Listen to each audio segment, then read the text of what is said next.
만나면 좋은 친구 MBC.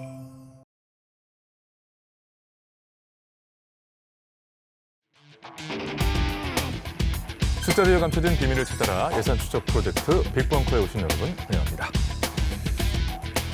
자, 오늘도 굉장히 익숙하고 반가운 분들과 함께하겠습니다. 빅벙커와 함께 날카로운 예산 추적에 나서주실 특별예산감시원 3인을 연이어 소개하겠습니다. 반선호 부산시 의원, 양미숙 부산참여연대 사무처장, 천용길 뉴스민 기자 나오셨습니다. 반갑습니다. 반갑습니다. 네. 자, 그리고 빅벙커에서 제일 무서운 태세로 예산을 파헤치는 분이라고 하네요.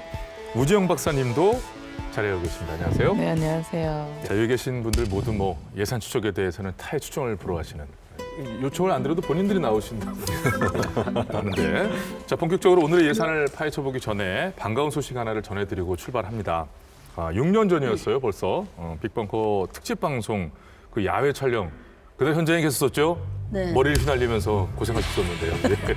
그날을 시작으로 빅벙커가 부산시 더 파크 동물원을 둘러싼 문제를 그날부터 해서 다뤄왔었습니다. 그래서 총 3차례에 걸쳐서 이제 다뤘었고 계속해서 지켜보고 있는 상황이었는데요.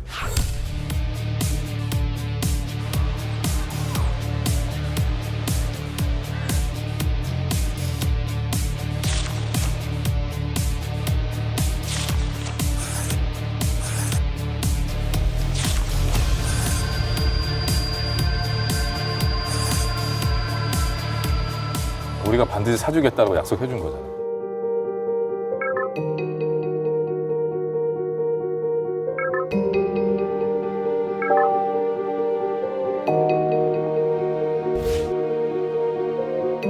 계속 방송 내내 이건 좀 이상하다. 왜 저걸 왜 이렇게 보증을 하고 산다 그러지? 왜 그랬지? 그랬는데 이 의원님이 방송 이후에도 계속 또 추적을 하셨어요. 그래서 결국 밝혀내셨죠. 부산동물원, 주식회사 부산동물원 알고 계시죠? 주식회사 부산동물원. 그전에 전혀 몰랐습니까? 네, 몰랐습니다. 과장님이 부산 주식회사 동물원의 존재 가치를 몰랐다는 거는 직무유기입니다. 이건 더 큰 문제입니다. 제5조 대환대출이 이루어지면 우리는 매수 의무가 없다. 제3자 매각과 그렇죠? 네. 분명히 돼 있죠? 그렇습니다. 간단 명료하게 얘기해서 이 돈은 500억 매수 의무 우리는 면탈했습니다. 더파크 사업 정상화 협약서를 보면은요, 대환대출이 되었기 때문에 시의 매수 의무가 없다라는 게 적혀 있습니다. 네. 그래서 이런 것들 때문에 부산시는 이제 매수를 거부하게 된 이제 발단이 더 된 거죠. 결국에 네. 3전에서는 민사소송을 하고 그럼 이제 우리는 못한다라고. 네네. 1심에 이어서 지난 12월 14일 2심에서도 부산시가 동물원을 매입해야 하는 의무가 없음이 다시 한번 확인이 됐습니다. 예, 이 결과가 그대로 이어진다고 하면 잃을 뻔했던 부산시 예산 약 504억 원을 지키게 되는 셈이 되는 겁니다. 이 504억 원은 빅벙커와 또 특별히 이성숙 전 부산시 의원님 고생 많으셨죠. 그리고 우리 시민사회가 함께 지켜낸 예산이 아닌가 생각이 듭니다. 그 비바람이 불던 현장 함께 계셨던 양미숙 처장님 기분이 어떠신지요? 일단 승소한 데 2심까지 승소한 데에서는 뭐 기쁘고 시민을 위해서 잘 됐다고 생각하지만 또 대법원까지 만약에 상고를 한다면 지켜봐야 되지 않을까 하는 생각이 들고, 그다음에 이게 좀 어린이들을 위한 장소 아닙니까? 특히 부산은 동물원이 하나도 없어요. 다른 대도시와는 또 다르게. 그래서 애초에 부산시 공무원들이 협약을 맺을 때 시민과 부산시를 위한, 그리고 세금을 절약할 수 있는 이런 좀 협약을 맺었어야 되는데 그렇지 못한 데 대한 아쉬움이 되게 큰 부분이라고 생각을 합니다. 오 박사님, 이 기쁜 소식에 대한 반응 한번 해주시죠. 네, 기쁘고요. 뭐 예산 낭비를 막았으니까. 근데 여기 동물원에 있었던 동물들도 적절하게 조치가 좀 됐으면 좋겠네요. 자, 이렇게 좋은 소식과 덕담으로 시작한 빅벙커. 이제 본격적으로 오늘의 예산 추적에 나서봐야죠. 총 4분의 우리 예산감시위원들과 꼼꼼하게 파헤쳐볼 오늘의 예산을 공개합니다. 네, 오늘의 예산은 400억 5,100만 원입니다. 자, 오늘 예산에 대한 힌트 또한 방송 전부터 이렇게 굉장히 서로들 경계하시면서 뭐 서로 상대에게 준비한 걸 말해봐라. 내가 방해는 안 되게 하마. 오, 근데도 얘기를 서로 안 하지. 얼마나 대단한 걸 준비했는지. 자, 양무수 처장님부터. 우리가 걸어온 길과 걸어갈 길에 대한 우리의 당연한 권리이자 그 권리를 위한 세금. 종교단체의 지탄을 받을 수도 있겠지만 저는 오늘은 도로 아미타불로 하겠습니다. 와닿는데요. 많이 와닿아요. 지탄은 안 받을 것 같아요. 전혀 안 받을 것 같아요. 청 기자님. 누가 나에게 이 길을 가나 하지 않았네. 아무도 바라지 않았어요. 네, 아무도 가라고 하지 않았습니다. 자, 호 박사님. 무명무실 구역. 자, 예산 추적 프로젝트 빅벙커 오늘의 예산을 그럼 바로 공개해드립니다. 길을 걷던 60대 할머니와 18개월 손녀가 승용차에 치여 숨졌습니다. 학교를 마치고 집으로 돌아가던 초등학교 3학년 학생이 변을 당했습니다.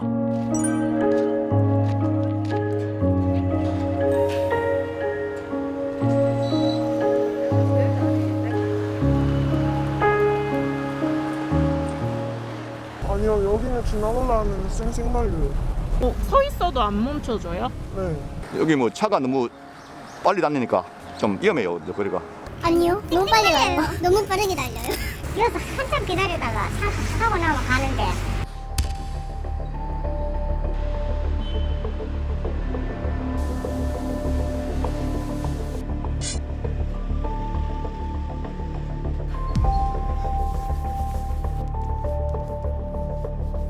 노인 보호구역이요? 네, 들어보신 적 있으세요? 모르겠어요, 우리는 처음 듣는데. 노인 보호구역이라고는 잘 몰라요. 서로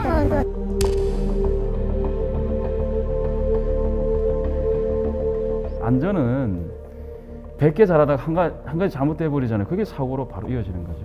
거기에 대해서 지적만 해놓고 그냥 방치하는 것이 아니라 수시로 또는 정기적으로 점검도 하고.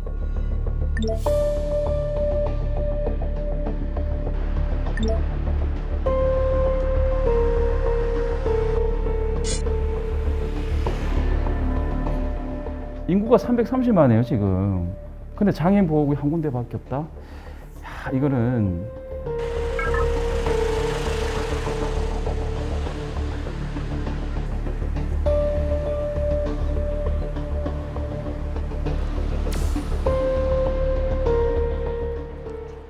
네, 오늘의 예산 400억 5,100만 원은 2017년부터 2022년까지 5년간요. 부산시 그리고 대구시의 어린이, 노인, 장애인 보호구역에 편성되었던 예산입니다. 네, 어린이 보호구역은 뭐 다들 잘 아시죠? 어린이 보호구역이라는 표지판도 있고 감속 안내판도 있고 그래서 우리가 잘 익히 알고 있는데 노인 또 이 장애인 보호구역은 조금 낯설어요. 말씀 주신 것처럼 어린이 보호구역은 아시다시피 초등학교 어린이집 유치원 주변이 보호구역으로 지정이 되고요. 노인 장애인 보호구역은 노인 장애인 분들이 주로 이용하는 복지시설 위주로 지정이 됩니다. 그리고 똑같이 운전자들이 이 보호구역 안에서 보행자 보호 의무를 위반했을 때는 일반 도로보다 범칙금을 더 내야 되는 그런 법률 조항이 있습니다. 보호구역이라 그러면 의뢰 이제 보호행자를 보호하는 정도까지는 생각들을 하십니다. 또 간혹 이제 어떤 분들은 그곳에서는 범칙금이 좀 세게 나오는 곳이야 이런 이미지로 기억하고 계시는 분들도 많이 계실 텐데 청 기자님도 뭐 운전자 중에 한 명이잖아요, 그죠? 네, 솔직히 저는 운전자이면서도 초등학생 인 아이를 또 두고 있기 때문에 이 보호구역의 필요성에 대해서는 공감을 하고 있는데요. 이 많은 운전자분들께서 이곳은 속도를 빨리 내지 못하는 곳, 그리고 이 단속 카메라에 찍혀서 벌금을 내본 곳 이렇게 인식을 하고 계신데 뭐 이유는 간단합니다. 이 어린이 그리고 노약자, 장애인들은 이 걷는 속도도 다르고 시야도 다릅니다. 이 위험 요소들을 다 감지하지 못하기 때문에 안전 장치들을 설치하고 또 감시 장치들을 설치하는 거거든요. 그렇게 만든 곳이 보호구역입니다. 맞습니다. 그 대목이 참 중요한 부분인데 또 사람이 그 입장이 아니다 보면은 불편한 것만 먼저 떠올리게 되고 그런 것들도 있죠. 스스로도 조금 반성을 하게 되는데요. 자, 보행약자라고 하면 그런데 굉장히 소수일 거란 느낌이 일단 있단 말이죠. 오 박사님 어떻습니까, 실제로는? 굉장히 소수는 아니고요. 그죠? 전체 인구 중에 보행약자, 즉 어린이, 노인, 장애 인구 비율을 살펴봤는데요. 0세부터 14세까지의 인구가 전체 약 11%를 차지합니다. 네. 노인 인구는 약 17%, 장애인 인구는 약 5%. 물론 이 안에서 겹치는 수도 있어요. 근데 단순하게 치면 국민 10명 중 3명은 보행약자인 셈입니다. 그러면 이거 생각보다 많은 수치죠. 절대 적은 게 아니죠. 우리 모두가 다 어린이였고 또 나중엔 다 노인이 될 거고 되어가고 있고 그렇게 생각하면 누구나 인생에 한 번씩은 보행약자를 거치는 것이다라고 생각을 하면 참 생각들이 많이 달라질 텐데 아무튼 이렇게 이만큼 많은 사람을 위해 존재하는 게 이 보호구역인데 최근 들어 여러 뉴스가 들려오는 곳이 있죠. 얼마 전에 강남 그 스쿨존 사고 다들 들어보셨을 텐데 어린이를 보호해야 하는 특히나 더 신경을 써야 되는 이런 구역에서 왜 이런 어린이 교통사고가 발생을 하는 것일까? 빅벙커가 현장으로 가봤습니다. 민식이 부모님의 절박한 호소 이후 국회에선 민식이 이름을 딴 스쿨존 안전 법안이 발의됐습니다. 이른바 스쿨존의 단속과 처벌을 강화하는 민식이법이 25일부터 본격 시행됩니다. 스쿨존에서 초등학교 1학년 아이가 신호를 위반한 학원 승합차에 치여 중태에 빠졌습니다. 학교를 마치고 집으로 돌아가던 초등학교 3학년 학생이 변을 당했습니다. 초등학교 앞 어린이 보호구역에서 9살 어린이가 차에 치여 숨졌습니다. 신호등이 없는 스쿨존 횡단보도의 경우 길을 건너려는 사람들이 없어도 운전자들은 일단 멈춰서야 합니다.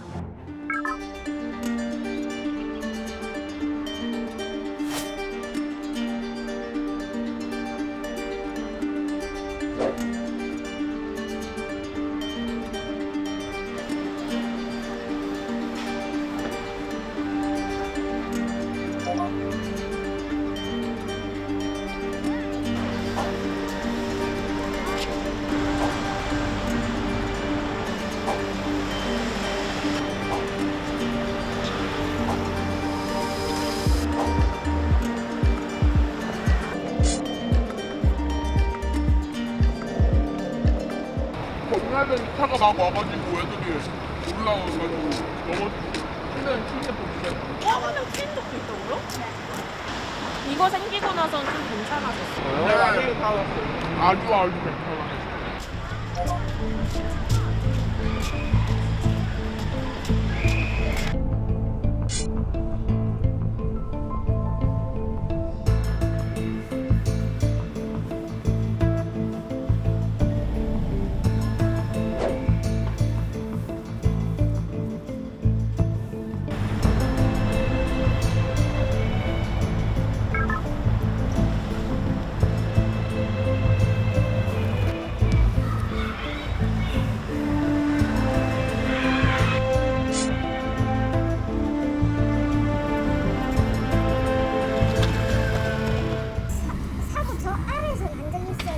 저 아래쪽에서요?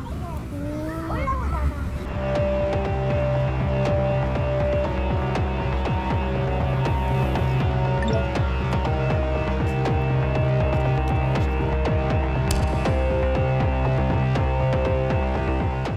차들이 좀 천천히 다니는 편이에요? 아니요. 어린이들이 없으면 그냥 세게 달려요. 어린이들이 있으면 기다려줘요? 기다리는 차도 있고 안 기다리는 차도 있어요. 많이 위험하긴 하죠. 차들이 어떻게 좀 천천히 다녀요? 아니요, 여기는 지나가려면 쌩쌩 달려요. 서 있어도 안 멈춰줘요? 네. 건널 때 여기 오는 차는 저기랑 분리가 안 돼서 좀 불편해요. 여기 차들이 좀 천천히 다녀주기는 해요? 아니요. 너무 빨리 가요. 너무 빠르게 달려요. 이 신호등이 없어서 저런 거 볼 때도 신호등 만들어야 돼요, 진짜.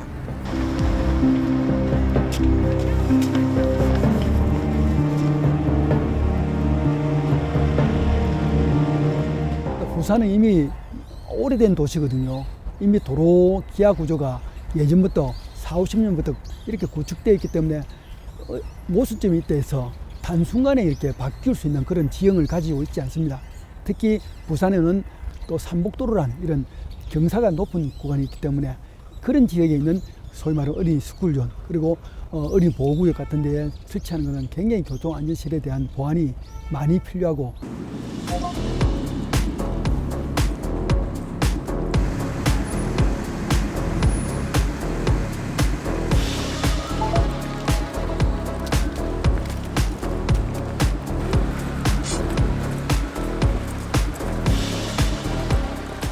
진짜 위험한 순간이 참 많거든요. 저도 막 신경을 쓰지만 막 저쪽에 상대편에서 오는 차를 어떻게 커버하지 못할 때가 있어요. 그럴 때면 아찔아찔하죠. 스톱시켜도 막 통과해버릴 땐 애들은 뛰거든요. 걷지를 않고. 그렇게 뛸 때 순간은 정말 아찔해요. 그런 차들이 혹들이 있어요. 아직까지 이 어린이 보호구역을 그 인식을 뭐 하는지 뭐 어디든지 그렇게 좀 하고 있습니다. 차가 들어 있습니다.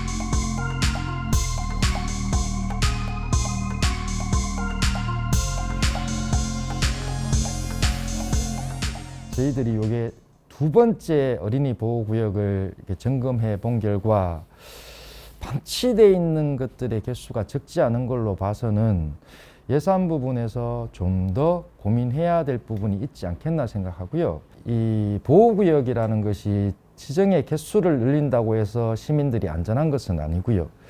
어떤 주기적인 관리 계획이 잘 마련되어 있고 실제로 그 계획대로 점검이 이루어지고 그때그때 개선이 이루어져야 됩니다.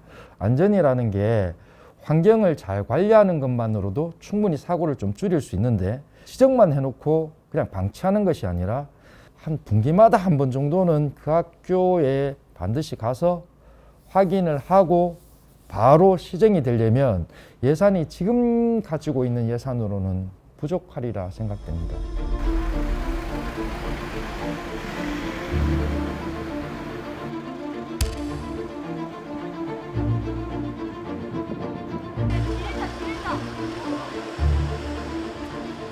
어린이 보호구역인데 주차를 해가지고 사고가 많이 나니까 그게 좀 위험한 것 같아요. 갑자기 옆에서 차가 나올까봐. 길을 건널 때 갑자기 오토바이가 쌩 달려와서 박을 뻔했는데 안 박아서 조금 무서웠어요. 차들이 좀 어떻게 다녔으면 좋겠어요? 어린이를 보면서 다녔으면 좋겠어요. 운전자들이 아이들의 발달 특성을 좀 잘 인지하실 필요가 있습니다. 학생들은 교문을 딱 나서는 순간 뛰어가는 습성이 있습니다. 아이들은 걸어서 횡단하지 않고 뛰어서 횡단하다 보니까 운전자들은 머릿속으로 항상 만약에를 좀 많이 생각하셨으면 좋겠어요. 만약에 아이들이 뛰어나오면 내가 급정지를 할 수 있는 속도인가, 충분히 그 점을 고려한다면 좀 더 어린이 보호구역 내에서의 사고를 좀 줄일 수 있으리라 생각됩니다.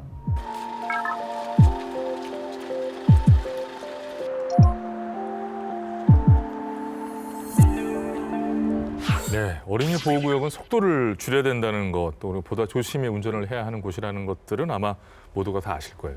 보시면서도 공감하셨을 거고.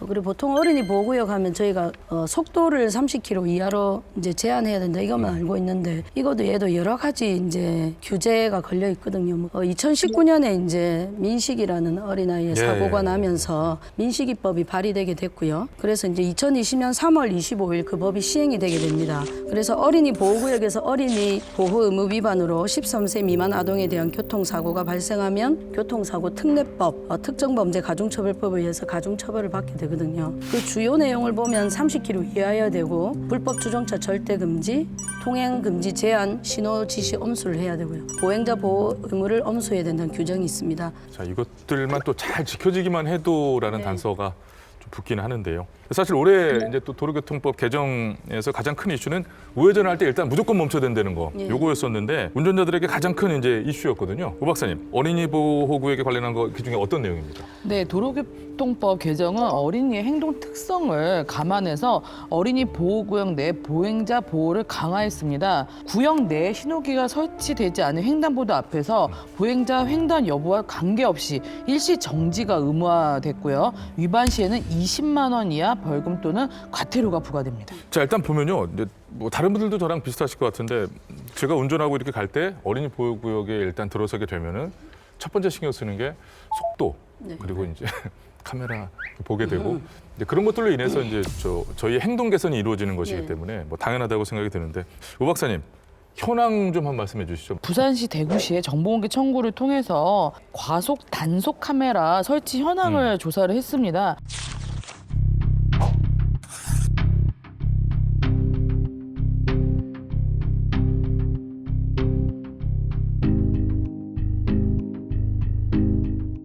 자, 반선 의원님, 이 정도면 부산시는 노력을 많이 한 거라고 볼 수 있을까요? 네, 이게 도로교통법 개정하면서 부산시가 2022년까지 부산시 내의 모든 어린이 보호구역에 신호 과속 단속 카메라를 설치하겠다라고 계획이라고 했고 제작진이 정보공개 청구를 했을 때 100%라고 이제 답변을 받았다고 해서 제가 매번 지적만 하다가 이번에는 내가 나가서 우리 부산시를 칭찬도 한번 할 수 있겠구나 싣고 왔는데 왔는데 다른 문제가 좀 생겼습니다. 그러게 불안해가지고 제가 뭐예요? 이 답변을 할 때 사실 성의 있게 하지를 못했던 것 같아요. 그래서 그 이후에 제가 각 구군별로 얼마나 이게 돼 있는지를 확인하려고 서면 질문으로 자료를 요청을 좀 했거든요.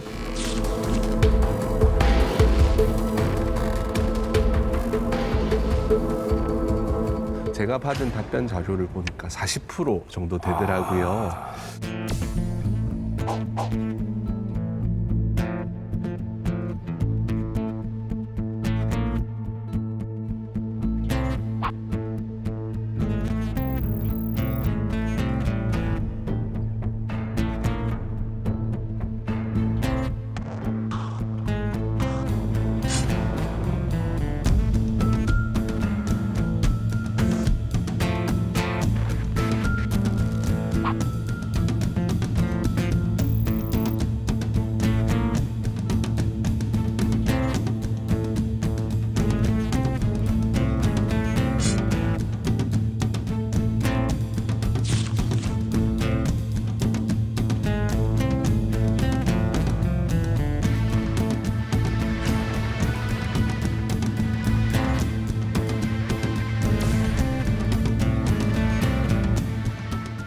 사실 제작진이 받은 100%는 아직 아닌 것으로 확인이 된 것 같습니다. 아니 이게 정보 공개 청구라는 게 방송 또 이제 부산 시민들이 필요한 자료들이 있는데 그러기 위해서 이제 신청을 하면 좀 더 디테일하게 정보 공개를 하는 기간을 주는데 이번 같은 경우에는 좀 아쉬움이 많이 남아서 저희도 참 아쉽네요. 처음에 저 잠깐 신났거든요. 야 이게 웬일이야? 그러면서 양미수 소장님 뭔가 한 말씀 하실 것 같은데요. 저희도 정보 공개 청구를 많이 하는 단체 중에 하나인데 지금까지 만약에 이런 식으로 됐다면 정말 정보 공개도 이제 신뢰하지 못할 것 같고 그럼 이렇게 정보 공개를 허위로 한 것에 대해서 어떤 공무원들이 어떤 책임을 질 수 있는지 이런 부분이 좀 앞으로는 신경 좀 써주십시오.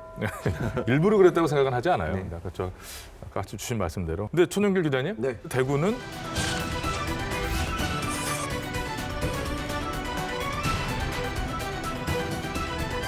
대구시도 그 어린이 보호구역 내에 CCTV 설치를 단계적으로 100% 하겠다라고 했는데 이 부분이 상당히 좀 아쉽고 대구시가 좀 반성해야 될 부분이라고 맞습니다. 보여집니다. 어린이 보호구역을 설정하는 것은 굉장히 열심히 해놓고 그다음에 이어지는 조치가 없다면 이 보호구역 지정이 가지는 의미가 많이 퇴색되지 않겠습니까?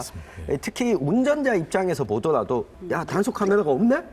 그러면 보호구역이더라도 빠른 속도로 또 지나가게 되고. 또 그런 소문은 또 빨리 퍼지더라고요, 주변에. 네. 그리고 이게 뭐 내비게이션에도 그게 나오지 않잖아요. 그러다 보면 또 CCTV가 설치되는 이 기간이 길게 되면 이 효과가 많이 줄어들게 되거든요. 이 부분은 대구시가 좀 적극적으로 예산 투입을 해야 되지 않을까. 사실 감속을 하고 운전자가 굉장히 좀 천천히 주행을 하면 거의 대부분의 것들은 좀 되지 않을까 하는 생각도 들기도 합니다만 또 그것만이 다가 아니라고 그래요. 영상에서도 이 아이들의 좀 보다 완전한 어떤 안전을 위해서는 다양한 시설들이 또 필요하다고 그러는데 보통 우리 노란색 있으면 어린이 보호구역이라고 생각하지 않습니까? 노란색 신호등, 최근에 좀 노란색 신호등이 많이 등장했고요. 그다음에 옐로우 카펫, 그 보셨죠? 횡단보도 이제 보도 서 대기하는 선에 그다음에 어린이 보호 안내 표지판, 그다음에 가속 방지턱, 그다음에 울타리, 미끄럼 방지, 물론 이제 아까 말씀하신 대로 카메라 등이 있죠. 이 정도로 했다면 사실은 진짜 굉장히 이제는 자리를 완벽하게 잡고 요 얘기는 더 이상 논란거리가 아니어야 될 정도가 돼야 된다고 생각을 하는데 청 기자님 어떻게 보십니까? 네, 이게 8대 특광역시에서 스쿨존 내의 보행 사고를 한번 살펴봤는데요. 이 도로교통공단 자료를 보면 2020년에는 이 부산시가 1위, 이 대구시가 5위를 했고 2021년에는 부산시가 2위, 이 대구시가 4위를 했습니다. 아니 대구시는 오히려 사고가 늘었어요, 그러면? 그렇습니다. 이게 좀 감안해서 봐야 될 부분이 있습니다. 왜냐하면 2020년에는 코로나19 때문에 전면 등교가 좀 제대로 진행되지 못했던 이 특징이 있는데요. 그럼에도 불구하고 어린이 보호구역에 대해서 이 처벌과 예산이 늘었지만 이 사고가 또 일어났다. 이 부분은 좀 우리가 신경을 써야 될 것 같은데 어찌 보면 이렇게 많은 장치들과 또 뭐랄까요 이제는 많이 나아진 우리의 실천 이런 것들이 있음에도 계속 이렇게 사고가 나는 걸까 이런 좀 안타까움이 있긴 있네요. 2019년에 보면 보행 권리 장전을 선포하거든요. 그런 거 혹시 들어보셨습니까? 저 처음 들어봤어요. 이게 광역시 중에 최초였거든요. 네. 그래서 2019년 2월부터 9월까지 공무원, 시민단체, 그다음에 시의원 이렇게 13명이 12차례 회의를 진행합니다. 그리고 시민들한테 설문조사도 받고 그 설문조사 받은 걸 또 토론회를 개최하거든요. 무려 150명 정도가 시민들이 참여하게 되는데 그러면서 보행 권리 장전을 발표하고 함께 걷는 부산 선포식을 합니다. 그리고 그 동판이 지금도 시청 앞에 가면 딱 새겨져 있습니다. 지금 보면 대구도 대구시의 시민단체가 전수조사를 하고 뭐 이렇게 해서 움직였더라고요. 네, 이 대구 안전생활실천 시민연합에서 직접 전수조사를 했거든요. 어린이 보호구역 중에 초등학교를 대상으로 조사를 진행했는데 좀 충격적인 내용이 있었습니다. 우리 어린이 보호구역이라고 하면 앞에 표지판이 딱 박혀 있지 않습니까? 근데 조사 당시에 대구시에 233개 초등학교 가운데 이 표지판 자체가 없는 곳이 4곳이나 있었거든요. 그럼 지정을 해놓고 어린이 보호구역임을 알리지도 않으면 도대체 이거는 어떤 의미가 있냐. 행정이 너무 안일하게 대응을 했다고밖에 볼 수 없는 이 충격적인 사실이 시민단체의 조사를 통해서 드러나기도 했었습니다. 야, 이게 사실은 이제 동네 사람들은 알아요. 굳이 그 표지가 없어도. 그러나 그렇지 않은 경우가 훨씬 많을 텐데 표지판이 굉장히 참 중요하지 않습니까, 반 의원님? 그래서 올해 행정안전부에서 어린이 보호구역 내 교통사고 다발 위험 요인을 조사를 했는데요. 가장 크게 와닿은 위험 요인이 교통안전 정보 제공 미흡이라는 부분이었어요. 사고가 많이 난 곳의 공통점이 말씀하신 대로 안내가 제대로 되어 있지 않다. 그래서 그게 사고로 이어지는 결과로 나타난다. 이렇게 좀 볼 수가 있습니다. 그렇죠. 각 지역마다 어린이들이 행동하는 패턴이 다를 수 있습니다. 그러니까 어떤 지역은 횡단보도를 건너다가 사고가 나고 어떤 지역은 좌회전과 우회전이 잘 보이지 않아서 이 사고가 나는데 보호구역 지정만 해놓고 여기에 특성에 맞는 이 대처를 안 하게 되면 사고는 또 반복적으로 일어날 수밖에 없거든요. 이 부분은 이 기초 지자체 그리고 지역사회 그리고 자치경찰까지 함께 좀 관심을 가지고 들여다봐야 될 부분인 것 같습니다. 네, 맞습니다. 맞춤형으로 그 지역의 상황에 따라서 충분히 이것은 점검이 되고 개선이 돼야 될 그런 부분이 있겠네요. 자, 오 박사님. 부산시, 대구시의 또 구군들은 그러면 또 세심하게 좀 시와는 별도로 신경 쓰고 있는 부분이 있나요? 지자체가 얼마나 의지를 좀 갖고 있는지 안전에 대해서 예산. 네, 가늠할 수 있는 척도는 예산이죠. 그것만 보면 아는 거예요. 그래서 부산시, 대구시 각 구군에 어린이 보호구역 관련 예산을 받습니다. 이를 보호구역 개수로 나눠서 한 구역당 얼마 정도 예산이 편성됐는지를 계산을 했는데요.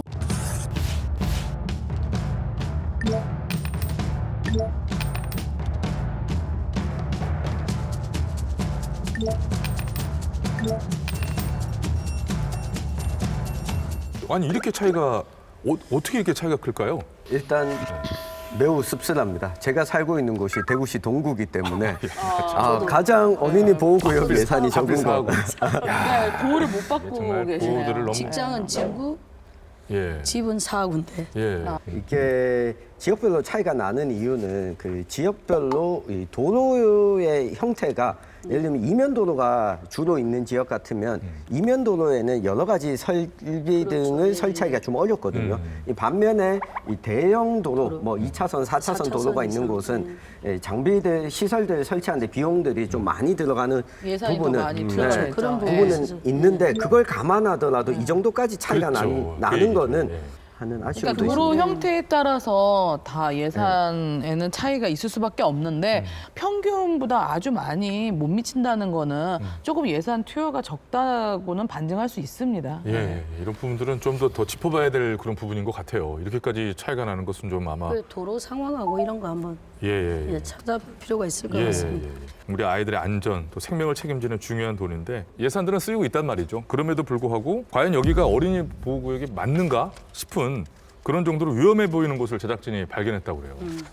그 자세한 얘기는 함께 가보시겠습니다. 제한 속도가 얼마인지 알고 어린이집과 학교에 가는 아이들은 없습니다. 공동으로 대응할 수 있는 뭔가가 있어야 되지 않을까. 이게 약자들이 있는 데는 이거를 그대로 두는 것도 사실은 문제인 거고 실제로 안전을 보장할 수 있는 시설이나 장치들이 거의 없어 보이거든요.